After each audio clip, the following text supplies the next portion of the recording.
Hey guys, what's up? This is Bharat Nagpal. You're watching iGyan, and today we're going to be checking out the Samsung Galaxy Note 10 and the Note 10 Plus. So let's quickly get started.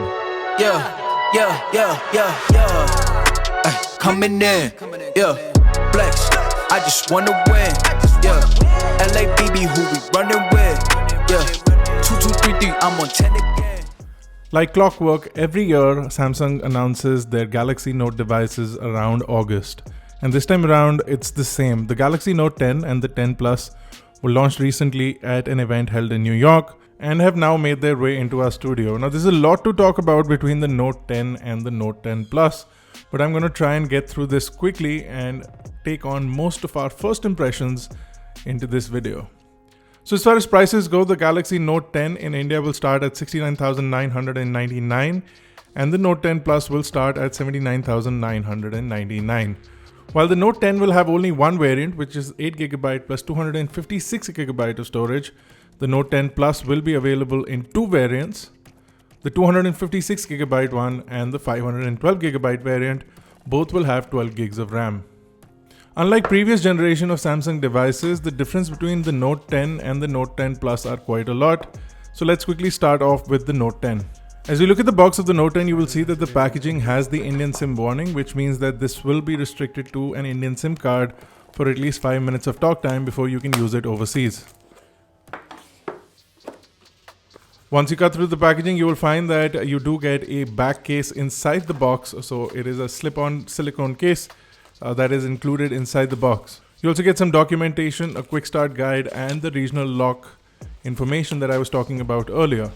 Now, of course, you have the phone itself. We've got it in the Aura Red color, but it'll also be available in an Aura Black, which we have for you, as well as an Aura Glow, which we'll also show you as far as the colors are concerned. Next up, you do get a 25-watt charger included inside the box, along with additional tips and a tip tool, which will allow you to swap out the tips on the S Pen. You also get AKG-tuned USB Type-C earphones that are included inside the box. Now, these are in-ear type earphones. They're quite comfortable and come with a braided cable, and they also have additional ear tips that are included inside the box. Now finally, you get the USB-C to USB-C charging cable. This is the first time a USB-C to USB-C charging cable can be seen from a manufacturer like Samsung, because the charger also has a USB-C port on the back. Now the Note 10 has a few different things. So you get a 6.3-inch display over at the front with a 2280 by 1080 pixel resolution. That still gives you a 401 pixel per inch pixel density. It is a dynamic AMOLED display. This is different from what we see on the Samsung Note 10 Plus, and I'll talk about that in just a bit. The display does support HDR10 Plus. That means you can watch HDR content directly on the screen of the Samsung Note 10. Now, the Note 10 has a 3500 mAh battery and it supports 25-watt charging only. It does not support the 45-watt charging that is supported on the Note 10 Plus. The phone can also charge fast wirelessly up to 12 watts and can also give a reverse wireless charge up to 9 watts from the phone itself. The back also has a few differences. To start off, you get a 12 megapixel wide sensor, which is a 27mm wide. It is an f1.5 sensor with a variable aperture going up to 2.4.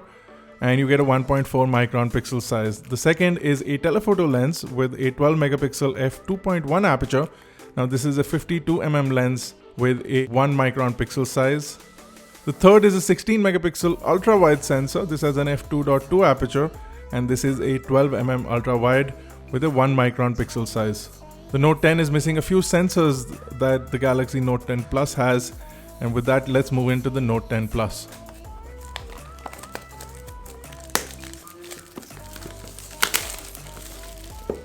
While the packaging and the box contents more or less remain identical, just by looking at the difference between the sizes of the case that is included inside the box, you can see that the phones are considerably different when it comes to size. And the Note 10 Plus has a 6.8-inch display, which has a 3040 pixel by 1440 pixel resolution, giving it a total of 498 pixels per inch on a 6.8-inch size. The phone also covers approximately 91% as far as screen to body ratio goes, which is more or less identical on both the devices. The display on the Note 10 Plus also has HDR10 Plus capabilities. The second difference, of course, is the larger battery. It's 4300 milliamps in size and it supports fast charging with up to 45 watts and can also fast wirelessly charge up to 15 watts, whereas reverse wireless charging remains at 9 watts.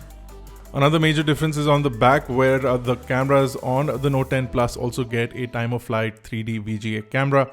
This will allow for better depth perception as well as 3D capture with some of the features that are available on the phone.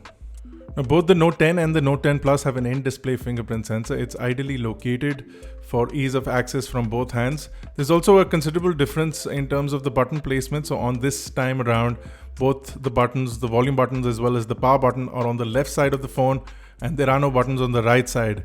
In fact, the button on the left side, which is a power button, long press would usually take you to Bixby, but it's remappable and you can completely get rid of Bixby from the button by going into the button settings and changing the long press to a power menu option, going back to a traditional power menu when you long press the power button. Both the Note 10 and the Note 10 Plus have IP68, and on the front as well as the back have Gorilla Glass on an aluminum frame, which makes these phones robust as well as durable. And also the fact that they're IP68 means that they are water resistant for up to 1.5 meters for up to 30 minutes, which is identical for both of these phones. Now in India, you get the Exynos 9825 chipset, which is a 7nm chipset from Samsung on both the Note 10 as well as the Note 10 Plus. You will get an octa-core CPU with two 2.73 GHz cores along with two 2.4 GHz cores and four 1.9 GHz cores for low or idling tasks. You will also get the Mali G76 MP12 GPU, while the US and China versions continue to get the Snapdragon 855, which is Qualcomm's 7nm chip. The Note 10 is also missing the micro SD card slot, whereas the Note 10 Plus can accept a micro SD card, but it will take up one of your SIM slots. Both the Note 10 and the Note 10 Plus on the front have a 10 megapixel sensor, which is an in-display punch hole type sensor, which now sits in the center of the display. This is an f2.2 sensor, which is 26 mm wide and has a 1.22 micron pixel size, but more importantly, it has dual pixel face detect autofocus and can capture 4K video at 30 frames per second. Another big deal for Samsung this year is the fact that they've completely gotten rid of the headphone jack, and an adapter is not included inside the box, which is a major letdown for a lot of people. In fact, they do include USB Type-C headphones, but an adapter is not included inside the box. If you're going to be using traditional headphones, or if you have any other higher end headphones that you would like to use with this, you would need to get a USB-C to 3.5mm adapter, which Samsung does sell separately, even in India. Now, of course, there are new things that have been added to the S Pen, and the S Pen is color coordinated here as well. So if you get a red Note 10, you will get a red S Pen, or if you decide to get a Aura Glow color device, you will get a blue S Pen inside the box. So that's definitely cool, but the S Pen also has some gesture support, so it does have an accelerometer inbuilt, and you can flip between images or browse web pages or even switch between camera modes using the S Pen. Of course, you continue to get traditional S Pen features, which allow you to capture parts of the screen or scribble on screen or take a note, but there are some additional software features that have been added. For one, there is this feature which allows you to search for your notes by simply searching for words that are within notes that have been taken from you.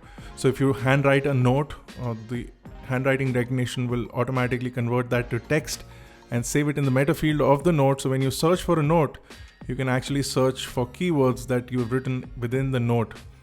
Now, this is amazing how quickly and how beautifully this works. Even with a horrible handwriting like mine, you can find notes quite easily. The cameras are also a big deal on the Samsung Note 10 Plus. This is the first time you're going to see live video focus.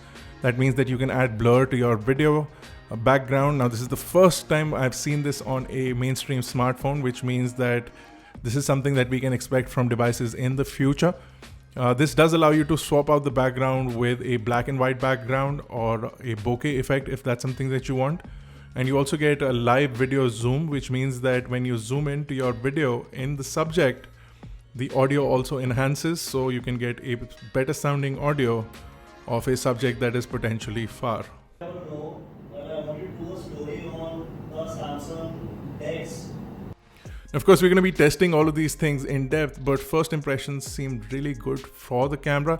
The rear camera as well as both the front camera look absolutely amazing, and on the display of the Note 10 Plus, the cameras and the images from the cameras look absolutely gorgeous. Of course, we're going to be testing out a lot of these features in depth and coming to you with a full review if you guys want it. Do let us know in the comment section below if you're looking forward to something like that. And if you guys would like a giveaway for the Note 10 or the Note 10 Plus, do let us know in the comment section below for that as well. This has been a quick first impressions look at the Note 10 and the Note 10 Plus from Samsung. They're going to be launched in the country soon. I do believe they're shipping starting August 27th. I'll leave links on buying the devices as well as some of the accessories in the description below. If you guys have any specific questions, don't forget to leave those in the comments. So guys, thank you for watching. If you like this video, don't forget to smash the like button and hit the subscribe button if you're not already a part of Team iGyan. I'll see you guys in the next one.